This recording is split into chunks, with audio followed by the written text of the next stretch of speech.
हाय, welcome back another chapter. इस chapter में आप सभी का बेहद स्वागत है। लास्ट टाइम हमने देखा था कि किस प्रकार ग्रिड मेथड और फ्री हैंड से ड्राइंग करें। तो हमने लास्ट वीडियो में देखा था कि ग्रिड मेथड से ड्राइंग करना कितना इजी होता है। कॉम्प्लेक्स से कॉम्प्लेक्स इमेजेस या पिक्चर्स को हम इजीली डायगोनल से ले करके राइट स्क्वायर बना करके आराम से हम ड्राइंग बना सकते हैं। ड्राइंग के बाद तो सबसे इम्पोर्टेंट आता है वो है गोल्डन टेक्निक्स, जैसे मैंने टाइटल दिया है गोल्डन टेक्निक्स। कलर्स के जो टेक्निक्स होते हैं कि कलर्स कैसे यूज़ करें जब हम ब्रश चलाते हैं। फ्लैट एंड राउंड ब्रश जब हम यूज़ करते हैं पेंटिंग के दौरान, तो फ्लैट ब्रश को कैसे यूज़ करें कलर फिल करने के लिए, और राउंड ब्रश का कैसे यूज़ करें डिटेलिंग के लिए, या फिर कलर इन दोनों ब्रशेस का यूज़ कैसे करें एक्चुअली बेसिकली कलर को शीट या कैनवस पे रखने के लिए या चलाने के लिए। जैसा कि हमने आर्ट मटेरियल वाले वीडियो में देखा था कि फ्लैट एंड राउंड ब्रशेस के सेट कुछ इस प्रकार से होता है। ठीक है, तो इसमें नंबर्स मेंशन होते हैं 0 2 4 6 8 12, और ऑड एंड इवन नंबर इसमें मेंशन होते हैं। ठीक है, तो यहाँ पे आप देख रहे हैं मैंने कैनवास शीट लिया है, तो इसमें हम चलाना सीखेंगे कि फ्लैट ब्रश और राउंड ब्रश से कलर को हम कैसे चलाएं शीट पे। बेसिकली कुछ करना नहीं होता, हमें सिर्फ लाइंस और कर्व की प्रैक्टिस करना है। ठीक है, बहुत ही इजी प्रैक्टिस है, आप आसानी से कर पाएंगे। तो चलिए शुरू करते हैं। ऑलराइट, तो मैं ले रहा हूँ फ्लैट ब्रश। ये जो फ्लैट ब्रश का जो साइज़ है वो है 6, इसमें 6 नंबर मेंशन है। तो हमें बस कलर लेना है। राइट, मैंने रेड कलर लिया है। ठीक है, पानी बहुत कम यूज़ करना है, बहुत ज़्यादा पानी हमें नहीं ऐड करना है। इतना पानी हमें ऐड करना है बहुत कम अमाउंट में, ताकि वो ब्रश में अच्छे से मिक्स हो जाए। ठीक है, अब हमें जस्ट पेंसिल की तरह ही यूज़ करना है। तो फ्लैट ब्रश के 2 साइड पॉसिबल हैं। पहला तो है ये फ्लैट जो हम देख रहे हैं ब्रश का, और अगर हम इसे वर्टिकल करें तो ये वर्टिकली भी चल सकता है। वर्टिकली में लाइन जो होंगे पतले होंगे और फ्लैट में थोड़े मोटे होंगे। तो कैसे होंगे?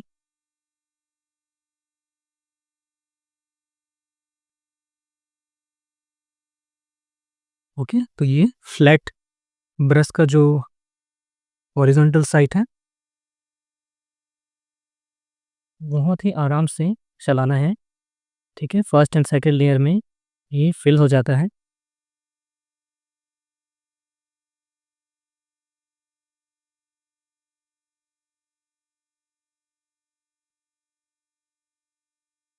जिस साइज़ का फ्लैट ब्रश है उस साइज़ तक ही इस कलर जो है उस एरिया तक फैला हुआ दिखता है। वैसे ही अलग-अलग फ्लैट ब्रश का जब यूज़ करेंगे तो काफ़ी एरिया कवर कर लेता है।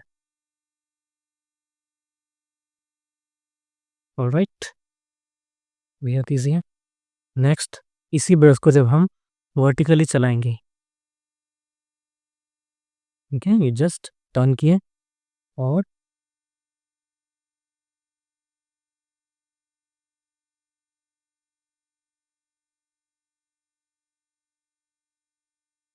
एक लाइन्स लेना है। ये लाइन्स अभी वर्टिकल ले रहे हैं हम। इसी के जस्ट अपोज़िट जो होगा वो हॉरिज़ॉन्टल भी लेना है। ठीक है? ये प्रैक्टिस करने का बेसिकली पर्पस ये है हमारा कि हमारा जो कंट्रोल है ब्रश का, जिस तरीके से हम पेंसिल चलाते हैं या पेन चलाते हैं पेपर पे, वैसे ही हमें ये हैबिट बनाना है कि हम ब्रश जब कलर यूज़ करें तो ब्रश भी हमारा किसी पेन की तरह ही चले, स्मूथली चले। आपको ये डर ना हो कि आप ब्रश चला रहे हैं तो बहुत ज़्यादा कंसंट्रेशन की ज़रूरत है या बहुत ज़्यादा फोकस की ज़रूरत है। ठीक है? वैसे ही ये प्रैक्टिस से सब नॉर्मल हो जाता है। राइट, तो ये हो गया वर्टिकल। वैसे ही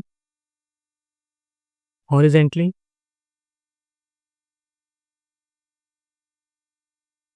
ठीक है? तो प्रेशर ज़्यादा होने से मतलब जब प्रेशर देते हैं तो ये फैल जाता है। तो एक कांस्टेंट प्रेशर पे हम इसे कंटिन्यू करते हैं। प्रेशर अगर बढ़ाएँगे तो डेफ़िनेटली इसका साइज़ जो होगा वो बढ़ जाता है। ठीक है? लेकिन हम अभी फ़िलहाल एक कांस्टेंट प्रेशर पे ही प्रैक्टिस करते हैं।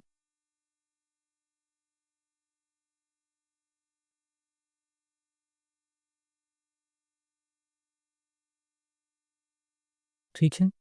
वैसे ही जो प्रैक्टिस जो है वो हॉरिज़ॉन्टल के बाद बारी आती है कर्व की। कर्व इन द सेंस कि आपको बस पेंसिल को कर्व करना है। यानी एस जो होता है ना कर्व, जस्ट एक फ्लो में आपको कलर ऊपर से नीचे लेके आना है। ठीक है? इसी पैटर्न को जस्ट फॉलो करना है आपको।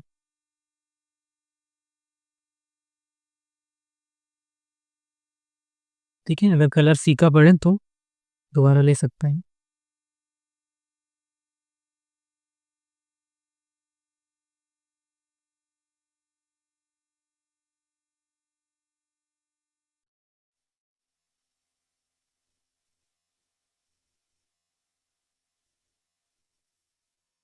वैसे ही अगर हम राउंड ब्रश लें, मैंने अब 4 नंबर का लिया है राउंड ब्रश। ठीक है?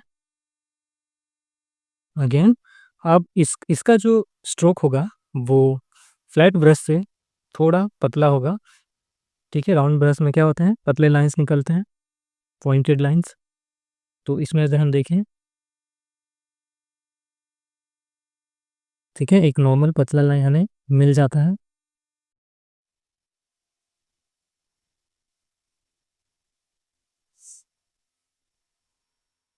चैप्टर की शुरुआत में हमने जो बेसिक प्रैक्टिस देखा था, practice of circles, practice of lines, horizontal and vertical lines. ठीक है? वो प्रैक्टिस अभी काम आएगा जब हम ब्रश चला रहे हैं कि हमें किस प्रकार से वर्टिकल लाइन्स बनाने हैं ब्रश पे, ब्रश के थ्रू, राइट? सेम क्या होता है कि जब हम आर्ट वर्क में अच्छे लाइन्स बना नहीं पाते और कभी मिस्टेक से या गलती से लाइन्स टेढ़े हो जाते हैं, तो पूरा पेंटिंग को फिर से नए लेयर से छुपा करके फिर से लाइन्स लेके सुधारना पड़ता है, जब तक ये लाइन्स अच्छा नहीं बन जाता। ठीक है? तो लाइन्स का प्रैक्टिस बहुत इंपॉर्टेंट है, जैसा कि पेंसिल में करते थे वैसे ही ब्रश के थ्रू भी।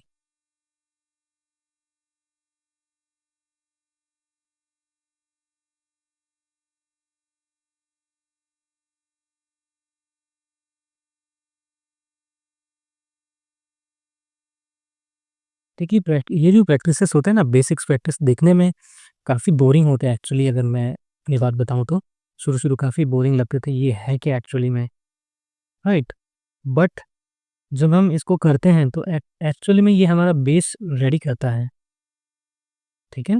पेंटिंग में जब हम कलरिंग के लिए जाते हैं, तो हमें ये पता होता है कि हाँ, हमने तो प्रैक्टिस कर रखा है कि चलाना कैसे है, कलर फिल कैसे करना है या कर्व कैसे करना है। तो वो सारे बेसिक चीज़ें धीरे-धीरे यूज़ होता है पूरे पेंटिंग प्रोसेस के दौरान, और अपना पेंटिंग फिर हमें उतना ज़्यादा तकलीफ़ नहीं देता जिन्होंने प्रैक्टिस जिन्होंने प्रैक्टिस नहीं किया हो या जिन्हें बेसिक टेक्निक्स मालूम नहीं है उनकी तुलना में, राइट? तो ये है बेसिक्स प्रैक्टिस है, बेहद ईज़ी है, इसमें कोई रॉकेट साइंस नहीं है, कोई भी कर सकता है, राइट? अभी हम कलर फिल करते हैं कि प्रॉपर जो स्पेस है, यहाँ पे हम कलर कैसे रखें, ठीक है? हालाँकि ये एरिया जो है वो काफ़ी बड़ा है, तो जब भी हम बड़े स्पेस के लिए जाएँ, कलर फिल करने के लिए, तो हमें ये ध्यान रखना चाहिए कि हमें एक अच्छा फ्लैट ब्रश लेना है, ताकि फ्लैट ब्रश क्या करता है, वो हमारे कलर को कम समय में उस एरिया को कवर कर लेता है। हम इस एरिया को अभी फिल करते हैं, तो मैं ले रहा हूँ ऑकर येलो, आप कोई भी कलर ले सकते हैं, ठीक है? फर्स्ट लेयर जब हम कलर फिल करें तो मैं हाँ, फर्स्ट लेयर में जब हम कलर फिल करते हैं तो थोड़ा पानी की जो मात्रा है, थोड़ा-सा ऐड कर लेते हैं एक्स्ट्रा, ताकि वो प्रॉपर उस जो लेयर है वो ईज़िली स्प्रेड हो जाए, ठीक है? इम्पोर्टेंट है उस एरिया को कवर करना, तो हम चाह रहे हैं कि पहला लेयर जो है वो बहुत ज़्यादा मोटा ना हो, है ना? बहुत ज़्यादा कलर खर्च ना करे पहले लेयर पे, तो पहला लेयर जो हो थोड़ा पतला हो, राइट? इसीलिए पानी का यूज़ किया जाता है। एक्रिलिक कलर में हम जब पानी यूज़ करते हैं, तो वो कलर को एक्चुअली में थिन करता है, पतला कर देता है।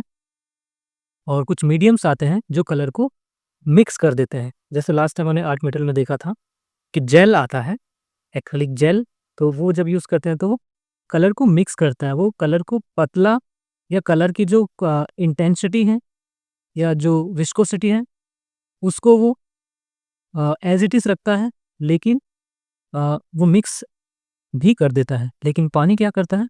पानी पतला कर देता है, ठीक है? तो पानी एक मीडियम की तरह नहीं है, लेकिन वो उसको पतला करके अलग-अलग लेयर में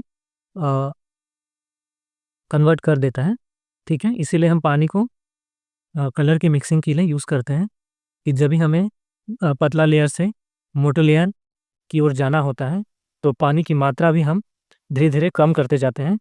पहले लेयर में हम पानी की मात्रा थोड़ी ज़्यादा लेते हैं और जब ये पहला लेयर सूख जाएगा, तो हम दूसरे लेयर पे जाएँगे और उस समय पानी की मात्रा थोड़ा कम कर लेंगे, ठीक है? तो फ्लैट ब्रश जब यूज़ करते हैं तो कलर फिलिंग में समय कम लगता है ना?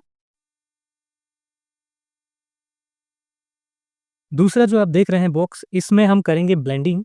जी हाँ, ब्लेंडिंग हमने सुना होगा, ब्लेंड करना यानी 2 कलरों को मिक्स करना, ठीक है? 2 कलरों को मिक्स करना या फिर 2 लेयर्स के बीच 2 लेयर्स का मिक्स होना ही ब्लेंडिंग कहलाता है, ठीक है? वो अभी हम जानेंगे कि 2 कलर इसमें हम लेते हैं।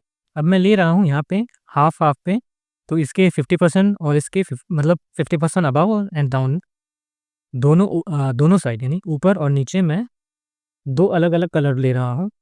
पहले मैं ले रहा हूँ लेमन येलो, ठीक है? इसमें हम पानी बहुत ज़्यादा नहीं यूज़ करेंगे, ठीक है? इसका जस्ट हाफ पोर्शन हम कलर से फिल कर लें और मैं फ्लैट ब्रश ही यूज़ कर रहा हूँ ताकि कम समय लें इस एरिया को फिल करने में।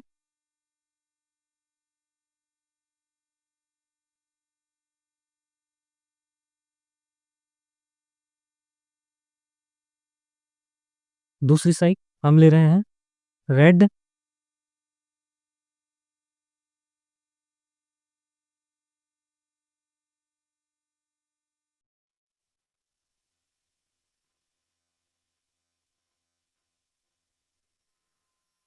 ऑलराइट?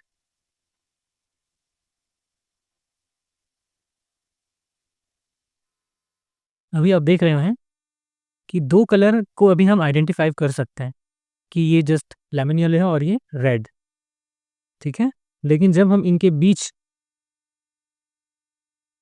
मिक्स करते हैं, यानी दोनों को आपस में मर्ज करते हैं, ब्लेंड करते हैं, ठीक है? तब उस सिचुएशन में हमें एक तीसरा कलर नज़र आता है एंड दैट इज़ ऑरेंज,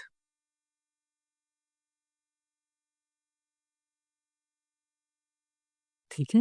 इस प्रकार से ये 2 कलर मिक्स हो जाते हैं। ये 2 कलर आप कोई भी ले सकते हैं, आप 2 या 2 से अधिक कलर को भी ब्लेंड कर सकते हैं, राइट? ये बेहद ईज़ी है, 2 कलर का मिक्स इस प्रकार से होता है जिसे हम ब्लेंडिंग कहते हैं। अभी हम फिर से पहले में आते हैं क्योंकि अभी हमने जस्ट फर्स्ट लेयर ही लगाया था, अप्लाई किया था। अब दूसरे लेयर में आते हैं और इस टाइम हम पानी बहुत कम लेंगे, इतना लेंगे कि ब्रश में वो आ जाए अच्छे से और फिर इसे अप्लाई करते हैं।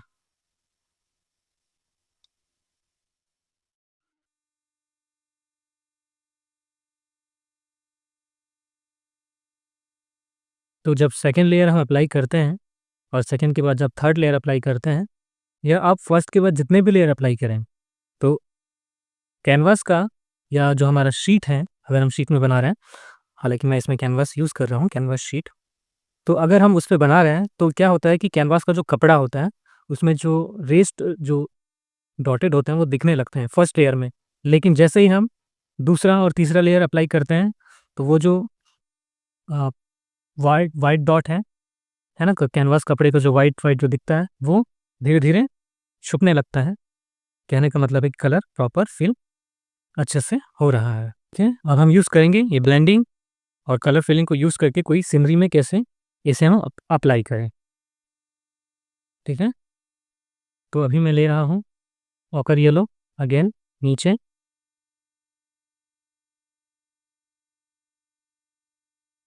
और नीचे में जस्ट मैंने लिया है थोड़ा-सा क्रिम्सन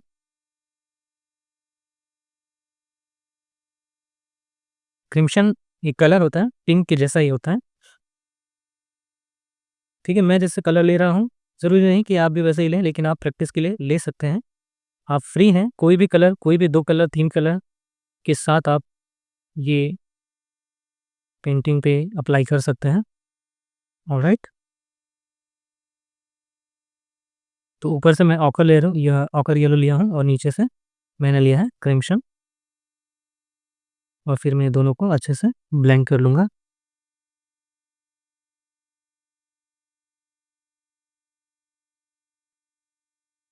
ठीक है, तो ये कुछ कुछ इस प्रकार से दिख रहा है। हम चाहें तो इसमें थोड़ा-सा टिंट कर सकते हैं। टिंट मतलब आपको पता है कि व्हाइट अमाउंट को ऐड करना। थोड़ा-सा व्हाइट ऐड करते हैं।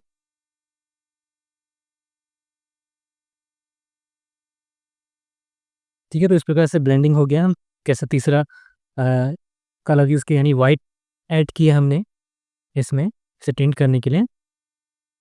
ठीक है, इसे जब तक हम सूखने देते हैं, हम अब आते हैं बीच वाले पर, कि जैसे कि ब्लेंडिंग अभी रेडी हो गया है, हम चाहें तो इस ब्लेंडिंग का यूज़ हम किसी सनसेट या इवनिंग टाइम के लिए कर सकते हैं। ठीक है? तो कुछ हम बनाते हैं ट्रीज़। तो यहाँ से मैं ले लेता हूँ इसका ट्रंक।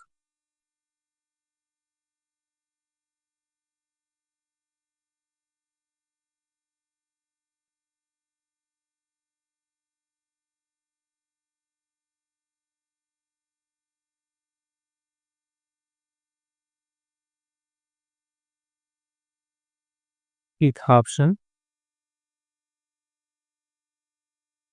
चाहो तो आप इसके लीव्स भी शो कर सकते हैं, बस टैप करना होता है, बहुत ज़्यादा नहीं, कि थोड़ी डेंस दिखेगा। इवनिंग में मोस्टली जो पास की चीज़ें हैं, वो जब सन सेट होता है, तो बाकी चीज़ काफ़ी डार्क दिखने लगता है। इसीलिए मोस्टली पेंटिंग में ब्लैक से हम एलिमेंट्स को ड्रॉ करते हैं, जो लैंड्स के होते हैं।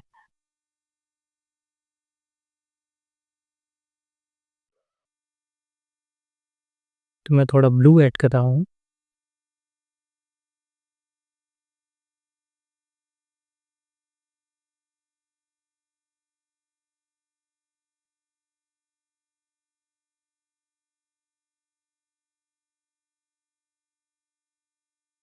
और ट्री के लिए हम थोड़ा बहुत ग्रीन यूज़ कर सकते हैं।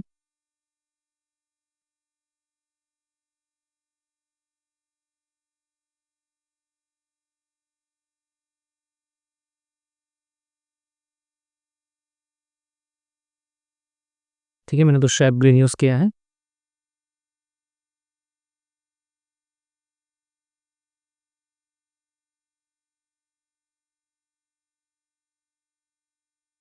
ऑलराइट, तो इस प्रकार से हम कैसे ब्लेंडिंग को यूज़ कर सकते हैं अपने लैंडस्केप पेंटिंग में, राइट? ऐसे ही हम यहाँ यूज़ करते हैं।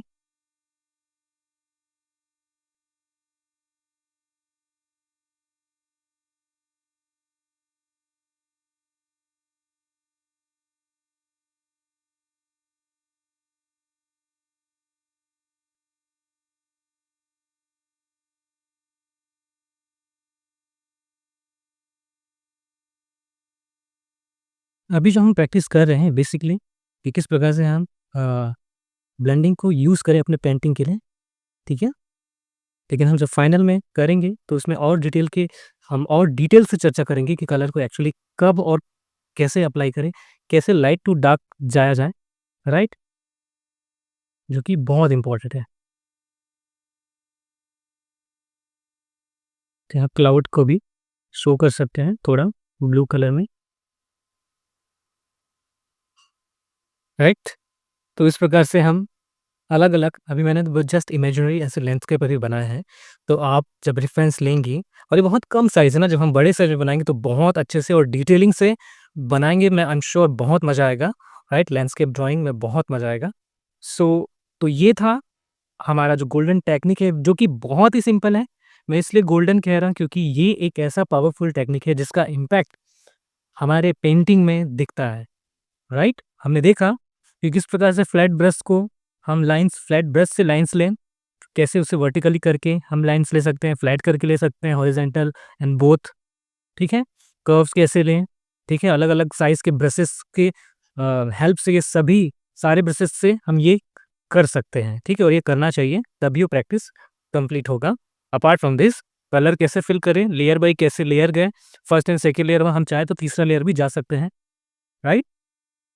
फिर इसके बाद हमने 2 कलर को मिक्स किया, ब्लेंड ब्लेंड किया, जिसे लेमन येलो एंड रेड का, तो बीच में ऑरेंज मिला, तो ये हमारा सनसेट का एक सीनरी मिला, ठीक है? और फिर मैंने अगेन एक एग्जांपल दिया, ठीक है? तो ये ऐसा करके हमें कलरिंग करना है और ये बेहद ईज़ी है। और अब जो एक्चुअल में जो ध्यान देने वाली बात है, वो नेक्स्ट हमारा जो पेंटिंग होगा, जो हमने जो रेफ़रेंस लिया था ड्राइंग में, ग्रिड मेथड में, तो वैसे ही मैं इस पे जो नेक्स्ट चैप्टर है, यानी कि जो हमारा फाइनल चैप्टर है, उसमें हम देखेंगे कि कैसे इस सभी टेक्निक को यूज़ किया गया है और बहुत ही ईज़ी तरीके से आप बना पाएँगे, कोई भी लैंडस्केप पेंटिंग भी कर पाएँगे ऑथेंटिकली से। क्योंकि हम जो नेक्स्ट वीडियो में जानने वाले वो है डार्क टू लाइट कैसे जाए, जो कि इसका मेन थीम है एक्रिलिक पेंटिंग का, ठीक है? कि डार्क टू लाइट ही जाना एक्रिलिक का सोल है, एक प्रकार से हम कह सकते हैं। उसे आपने जब अचीव कर लिया, तो एक्रिलिक पेंटिंग आपके लिए बहुत ईज़ी हो जाएगा और आप बहुत अच्छे-अच्छे काम निकाल पाएँगे। ऑलराइट? तो मिलते हैं नेक्स्ट क्लास में। Till then take care, enjoy your painting. Bye bye.